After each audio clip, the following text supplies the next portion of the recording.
네, 창립 73주년을 맞은 우리 교회에 6월달 하나님께서 주시는 말씀은 성령의 능력을 덧입어라 라는 말씀이었어요. 성령의 능력을 덧입기 위해서는 먼저 회개함으로, 또 기도함으로 마음을, 또 인생의 가치를 바꿈으로 성령의 능력을 덧입고, 그래서 영혼을 구원하며 세상을 변화시키는 자, 그런 교회가 천진교회가 되어라 이렇게 말씀하셨죠. 그게 성도로서 너희를 부르신 부르심에 합당한 삶이다 라는 거예요. 그래서 우리가 성령의 능력을 덧입었지만은 그것만으로는 되지 않고, 그렇게 모인 우리가 서로 모든 겸손과 온유로, 그리고 오래 참음 가운데 사랑으로 서로를 용납해라, 그렇게 평안에 매는 줄로 성령이 하나 되게 하신 것을 힘써 지키는 삶을 살라 이렇게 말씀하셨어요. 그것이 이 시대 저와 여러분이 세상을 변화시키고 세상을 구원하는 그런 능력 있는 초대교회 삶을, 초대교회 성도들, 초대교회의 어떤 역사를 재현하는 것이다 라는 말씀을 우리에게 주셨어요. 그리고 오늘은 저와 여러분에게 범사에 감사할 것을 말씀하십니다. 감사해야 될 이유가 있기 때문에 그래요. 그런데 여러분, 범사가 무엇일까요? 범사는요, 모든 일이에요. 모든 상황에서 감사해라. 성공할 때뿐만 아니라 참 어려운 일인데요, 실패할 때에도 감사하라는 거예요. 기쁠 때뿐 아니라 눈물을 흘릴 때에도 감사해라. 행복할 때뿐만이 아니라 역경 속에 있을 때, 고난을 받을 때에도 감사하라. 이것이 무엇입니까? 범사에 감사하는 거예요. 요한복음 6장에 보면 오병이어의 기적이 나오죠. 예수님의 말씀을 듣고 있던 무리들은 식사 때를 넘기면서까지 예수님의 말씀에 집중했기 때문에 배가 무척 고팠어요. 하지만 먹을 것이 없었습니다. 그때 예수님께서 제자들에게 무리들을 먹일 수 있는지를 물으셨어요. 그때 제자들은 사람들이 이렇게 많은데 어떻게 먹일 수 있겠냐고 반문했고, 더 나아가서 불평했어요. 그런데 이처럼 모자란 상황 속에서, 없는 상황 속에서 사람들은 대체적으로 불평하고 불만해요. 지금 있는 것이라고는 보리떡 5개, 물고기 2마리가 전부거든요. 자, 그런데 예수님께서는 그런 상황 속에서 축사하셨다 이렇게 말씀하셔요. 요한복음 6장 11절이죠. 한번 읽어볼까요? 시작.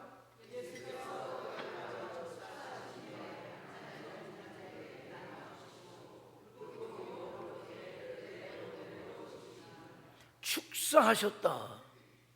이게 두 글자가 모여서 된 거잖아요. 필축자와 사리할 사자가 만나서 만들어진 단어가 축사란 말이에요.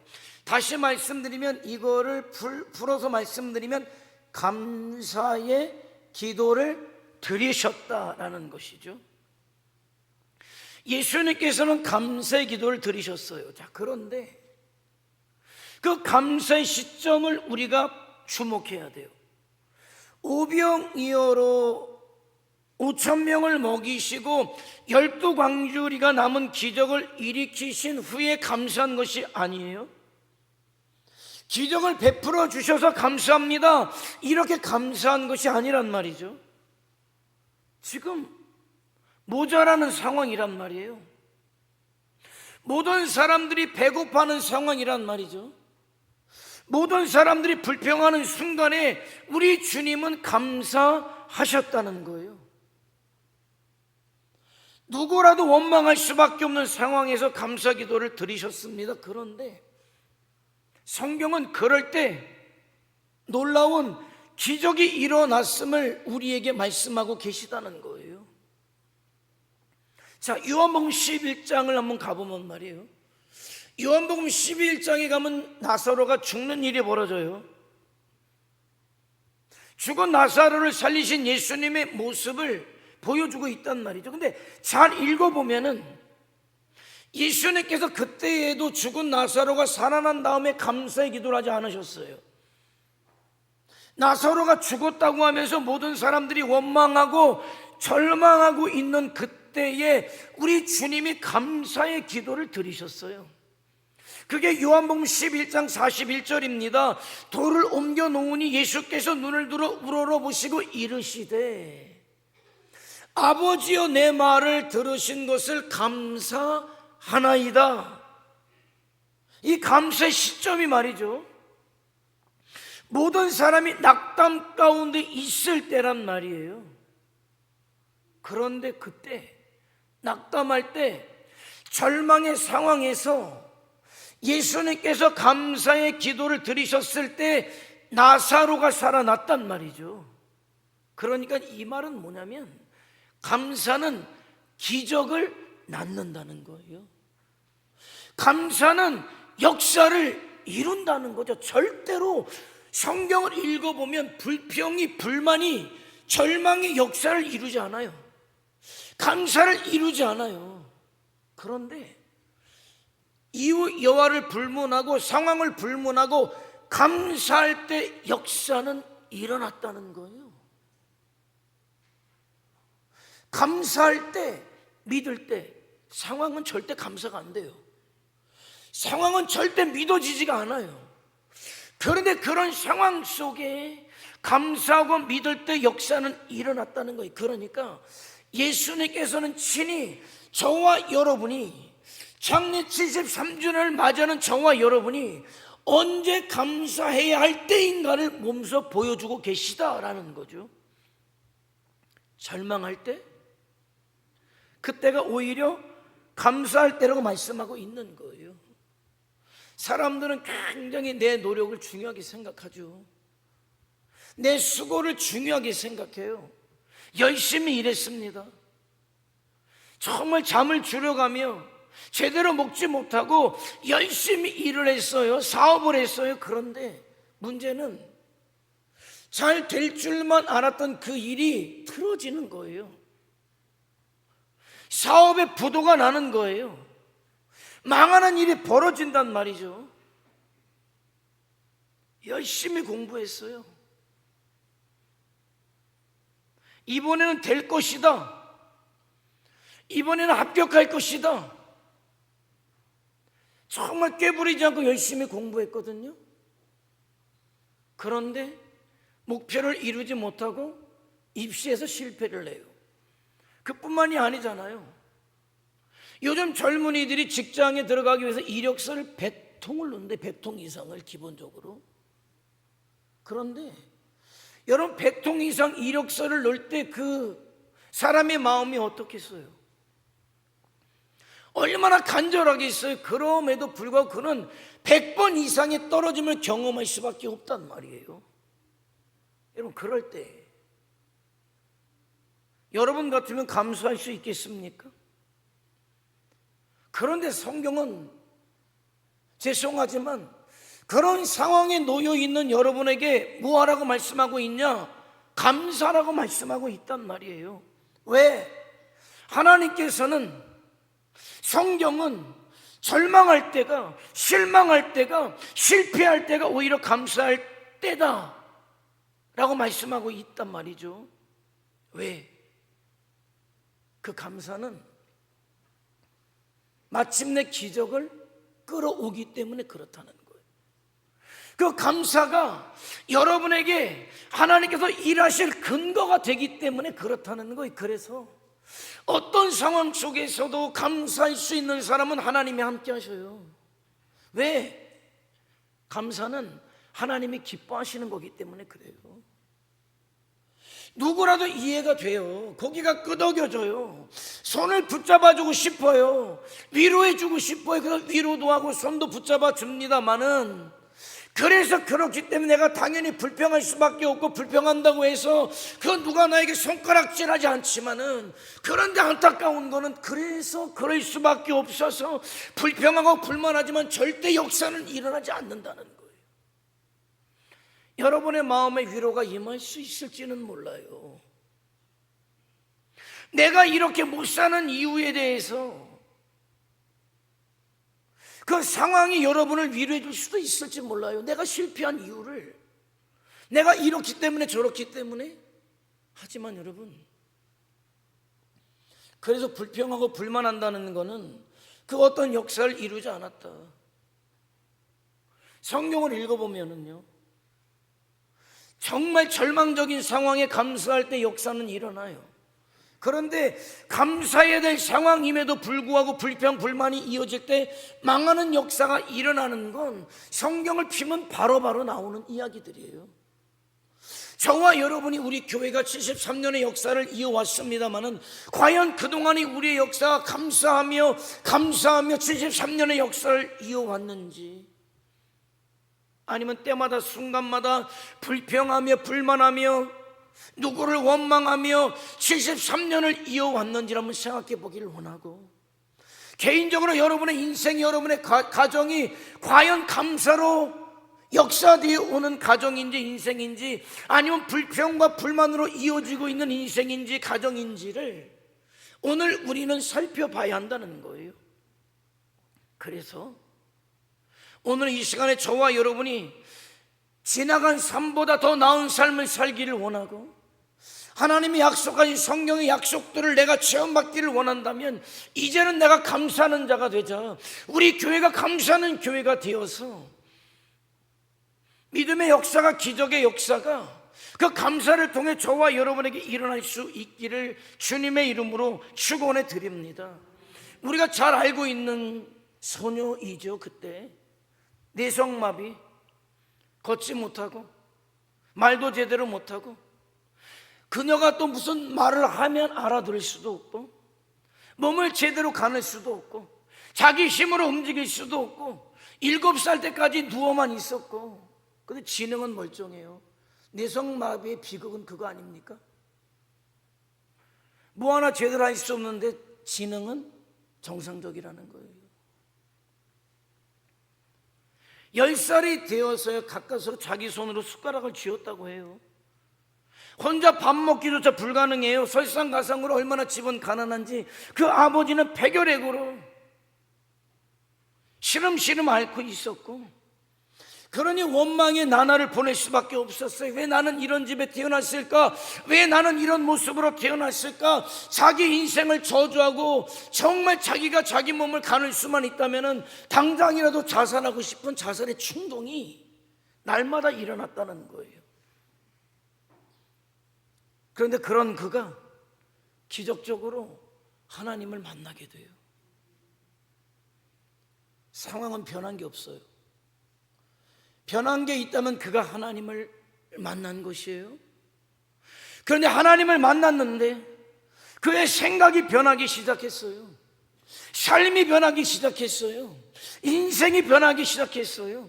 그렇게 변한 그 소녀가 지은 시가 얼마나 수없는 사람들에게 감동을 주었는지 몰라요. 정상인 한 사람이, 아니 10사람이, 아니 100사람이 할 수 없는 그 일을 자기 마음대로 자기 몸 제대로 가눌 수 없는 그 어린 소녀가 해냈단 말이에요. 그 소녀가 지은 시가 무엇입니까? 이런 거예요. 나 가진 재물 없으나, 나 남이 가진 지식 없으나, 나 남에게 있는 건강 있지 않으나.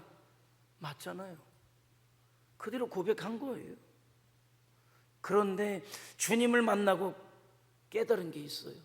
나 남이 없는 것 있으니, 나 남이 못 본 것을 보았고, 나 남이 듣지 못한 음성을 들었고, 나 남이 받지 못한 사랑 받았고, 나 남이 모르는 것 깨달았네.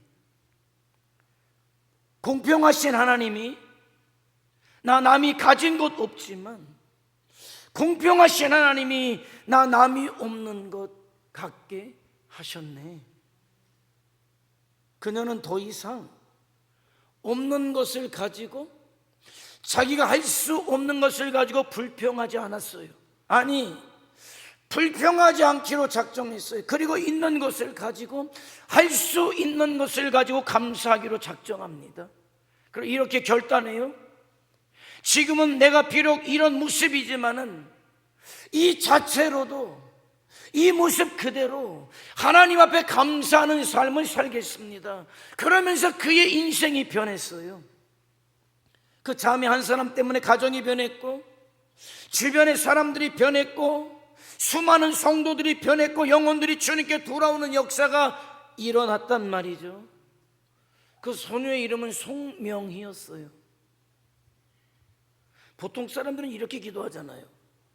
하나님, 내 환경이 이렇게 어렵습니다. 내 처지가 이렇게 곤란합니다. 내가 이렇게 가진 것 없이 태어났습니다. 내가 이렇게 연약한 몸을 가지고 태어났습니다. 그러니 제발 고쳐 주십시오. 그러나 좀 믿음이 있는 사람이라면, 아니 믿음의 사람이라면 그런 환경이 바뀌기 전에 알아요. 무엇이 먼저 바뀌어야 된다? 내 마음이 바뀌어야 된다는 걸 깨닫게 돼요. 하나님, 먼저 내 마음이, 내 생각이, 내 가치가 바뀌기를 원합니다. 하나님께서 말씀하신 것처럼 내 목표가 바뀌기를 원하고, 내 마음이 바뀌기를 원하고, 내 생각이 바뀌기를 원합니다. 그러니 이제부터 어떤 상황 가운데서라도 감사할 수 있는 사람이 되게 하옵소서. 여러분, 맞습니다. 환경이 바뀌기를 기대하기 전에 말이에요, 먼저 바뀌어야 할 것이 있어요. 그게 무엇인지 아십니까? 저와 여러분의 마음이고 생각이고 가치란 말이죠. 불평 대신에 이제는 감사의 마음을 가지시기 바랍니다. 원망과 절망 대신에 감사의 태도를 한번 가져보시란 말이에요.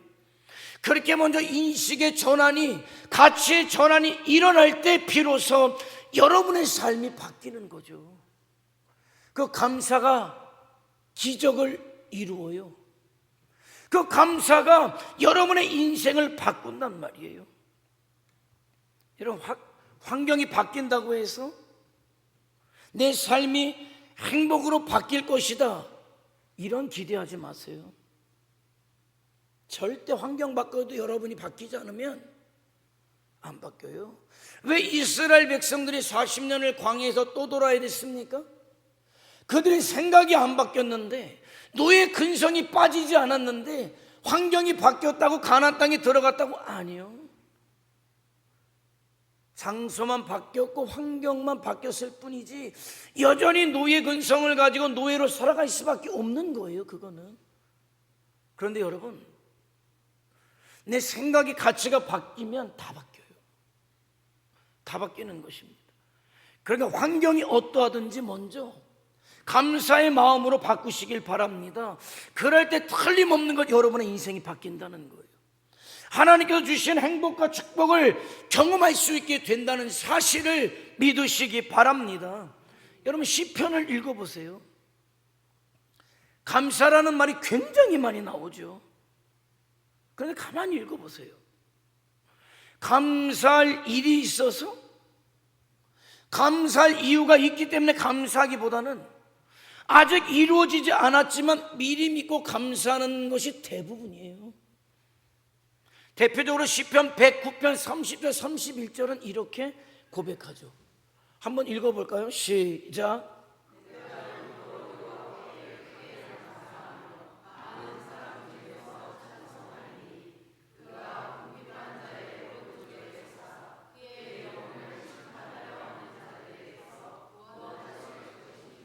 할렐루야. 지금 시편 기자가요, 뭐라고 얘기하면 나는 크게 감사한다는 거예요. 그냥 감사하는 게 아니라 크게 감사한다는 거예요. 그런데 그와 같은 큰 감사가 어려움 가운데에서, 힘든 가운데에서 구원하셨기 때문에 감사한 게 아니라 마지막 절은 뭐라고 얘기합니까? 구원하실 것이기 때문에 믿음으로 먼저 감사한다는 거예요. 아직 이루어지지는 않았지만 감사한다는 거예요. 하나님을 바라본다는 거예요. 하나님의 역사를 기대한다는 거예요. 여전히 궁핍한 가운데 있습니다. 눈물 가운데 있습니다. 여전히 한숨 가운데 있습니다. 탄식 가운데 있습니다. 그러나 그럼에도 불구하고 하나님, 내가 지금 크게 감사합니다. 왜? 하나님께서 함께 하실 것을 믿기 때문에, 역사하실 것을 믿기 때문에, 지금은 상황이 이렇지만 이런 상황까지도 마침내 합력하여 선을 이루실 분이 내 하나님이시기 때문에 그 하나님을 믿음으로 크게 감사합니다. 요동하지 않겠습니다. 흔들리지 않겠습니다. 그럴 때 하나님의 역사가 그에게 임한다는 거죠. 그게 무슨 역사입니까? 성경의 역사예요. 믿음의 사람들의 역사가 그렇다는 거죠. 여러분, 다니엘을 잘 아시잖아요. 여러분, 다니엘의 감사를 여러분 기억하십니까? 다니엘이 왕의 총애를 받으니까 옆에 있었던 간신들이 다니엘을 어떻게 하면은 죽일까 시기했어요. 그러니까 이런 묘안을 짜내죠. 왕을 높이죠. 이 세상에 왕보다 높은 존재가 어디 있습니까? 그 어떤 신이라도 안 됩니다. 이제부터는 사람은 물론이거니와 어떤 신에게도 절하거나 기도하는 사람은 사자굴에 집어넣겠다는 그런 법령을 선포하시기 바랍니다. 기분 좋죠. 붕붕 띄워주니까. 그래 하면서 다리오 왕이 도장을 찍었어요. 이제 사람이든 신이든 누구에게 기도하면 사자굴에 들어가는 것이 이미 선포가 됐어요. 자, 그런데 놀라운 거는 그와 같은 때 다니엘은 하나님 앞에 기도하죠. 6장 10절에 이렇게 말해요. 다니엘이 조서에 왕의 도장이 찍힌 것을 알고도 알았다는 거예요. 자기 집에 돌아가서 윗방에 올라가 예루살렘을 향한 창문을 열고 전에 하던 그대로 하루에 3번씩 무릎을 꿇고 기도하며 그의 하나님께 뭐 했더라? 감사하였더라. 아니, 지금 상황은 기도하면 사자밥이 되는 상황이라니까요. 아니, 하나님, 내가 그동안 하나님께 하루에 3번씩 기도한 값이 이겁니까? 충분히 그럴 수도 있죠. 근데 그렇게 하지 아니하고 아랑곳하지 않고 여전히 하던 대로 예루살렘을 향해 창을 열고 하루에 3번씩 하던 대로 하나님 앞에 기도했는데 뭐 했다? 감사했다는 거예요. 감사했다는 거예요. 보통 사람 같으면 내가 뭐 돈을 달라고 했습니까? 명예를 달라고 했습니까? 권세를 달라고 했습니까? 왜 기도하지 못하게 합니까? 기도한 끝이 이겁니까? 왜 이런 일이 일어나야 합니까? 불평할 일이죠. 불만한 일이죠. 원망할 일 아닙니까? 하지만 다니엘은 그렇게 하지 않았다. 오히려 감사했다는 거예요. 참 기가 막히죠. 결국 그 일로 인해서 다니엘은 사자굴에 던져지지만 하나님께서 사자 입을 봉했다. 그리고 그런 다니엘을 살리셨고 다니엘을 모함했던 자들을 오히려 사자굴에 집어쳐 놓으셨다라는 거예요. 사랑하는 성도 여러분, 좋은 일이 있을 때 감사하지 않는 사람은 거의 없어요. 좋은 일이 있으면 거의 누구나가 다 감사합니다. 당연하니까. 좋은 일이 생겼는데 감사할 줄 모른다? 그거 뭐라고 얘기하겠어요? 동물도 감사할 판인데 짐승만도 못하다? 믿지 않는 사람들도 말이죠, 좋은 일이 생기면 감사하더라고요. 감사하더라고요. 이번에 어떤 성도님이 선거가 끝나고 났는데 누가 감사헌금을 하라고 그래서 갖고 왔다는 거예요. 10만 원을. 그게 무슨 10만 원에 물었더니 아니 글쎄 자기가 가게를 하고 있는데 그때 윤석열 대통령 탄핵 심판이 딱 떨어질 때 사람들이 와 하더니만은 탄핵됐다고요? 그러면서 교회 다니신다고 이렇게 보더니 그러면 이거서 헌금을 좀 해달라고 그래가지고 10만 원을 갖고 가지고 헌금을 다 했다는 거예요. 그래요. 내 마음에 들면은 교회 다니지 않아도 그 식당 주인집 사람이 교회 다니니까 10만 원 이거 헌금해달라고 그랬다는 거예요. 그런 얘기를 하시더라고요. 여러분, 상관없이 기분 좋으면 감사해요. 교회 안 다녀도 감사해요. 근데 여러분, 우리는 믿지 않는 사람들과 다른 점이 있다면 무엇입니까? 믿음이 있다는 거잖아요. 믿음이 있다는 거잖아요. 그 믿음 때문에 내가 지금 고난을 당한다 할지라도, 문제를 만난다 할지라도 그 너머에 하나님께서 마련하신 축복의 역사들을 그 믿음으로 바라볼 수 있다는 거예요. 그렇다면 지금 만나는 눈물의 고난이 있을지라도, 역경 가운데 있을지라도 미리 그것을 믿음으로 바라볼 수 있다면 감사할 수 있는 거죠. 감사할 수 있는 거예요. 하나님, 지금 내가 고난을 당하고 있지만은 이 고난 뒤에 역사하실 하나님을 내가 믿음의 눈으로 보기 때문에 감사합니다. 나의 고난조차도 나로 하여금 기도하게 하고 하나님께 가까이 가게 하고 믿음으로 바라보게 하니 감사합니다. 하나님, 내가 실패했는데 이 실패를 통해 나를 더 단단하게 하시니 감사합니다. 이 실패가 나의 성공의 원동력이 되게 하실 하나님을 내가 찬양합니다. 이렇게 하나님 앞에 담긴, 믿음이 담긴 그런 고백이 여러분의 고백이라면 하나님께서 어찌 역사하시지 않으실 수 있냐는 거예요. 또한 지금 이 순간까지 사랑과 은혜로 지켜주시고 함께 해주신 하나님께 감사하시기 바랍니다. 필요한 것들을 공급해 주시고 수많은 위기의 순간에도 사랑하는 가족들과 자녀들을 지켜주심도 감사하시란 말이에요. 여러분, 혹시 지나간 이 시간, 고난과 실패와 질병의 문제들 때문에 여러분이 힘들고 고통스러웠다면, 그러나 저 너머에 하나님께서 마련해 놓으신 축복의 역사들이 있음을 믿음으로 바라보시고 감사하시기 바랍니다. 그게요, 범사에 감사하는 거예요. 그리고 창립 73주년을 맞이한 성령과 말씀과 은혜가 충만한 내가 전진교회 성도가 되었음을 감사하시기 바랍니다. 우리 교회의 지난 73년의 모든 역사를 통해서 감사하는 거예요. 또한 우리 교회를 통해서 역사를 이루실 그 하나님을 믿음의 눈으로 바라보시며 감사할 수 있기를 원합니다. 그 감사로 비전 2026을 이루시고 수많은 영혼들을 주님 앞에 이끌 수 있는 자들이 저와 여러분이 될 수 있기를 원합니다. 범사에 감사하심으로 더 큰 감사의 역사와 충만한 하늘의 축복과 땅에 기름진 축복을 받아 누리는 이 시대의 예배자가, 이 시대 예수님의 증인이 저와 여러분이 될 수 있기를 원합니다. 그래서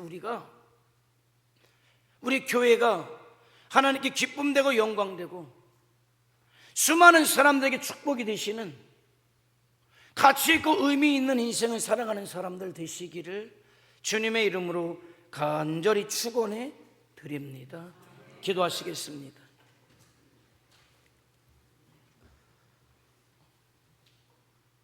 우리가 창립 73주년을 맞이하면서 가져야 될 또 하나의 자세, 그거는 감사하는 거예요. 왜? 감사할 때 역사가 일어나기 때문에 그렇다는 거예요. 하나님은 우리에게 명하셔요. 너희가 감사로 역사를 이루라고 말씀하십니다. 능력을 덧입는 것도 중요하고 성도 간에 서로 관용하고 용납하고 하나 되어서 사랑하는 것도 굉장히 중요하지만은 그에 못지않은 것, 감사하는 것이다. 내 삶에 내 입에서 불평과 불만과 원망은 사라지고 역사하실 하나님을 바라봄으로 감사로 역사를 이루어가되 우리에게 주신 비전을 이루고 땅 끝까지 이루어 그 감사로 수많은 영혼들을 구원하게 하옵소서. 그래서 하나님께 기쁨되고 영광되고 수많은 사람들에게 축복이 되는 인생 살아가도록 역사하옵소서. 우리 아주 주여 한번 부르며 통성으로 기도합니다. 주여.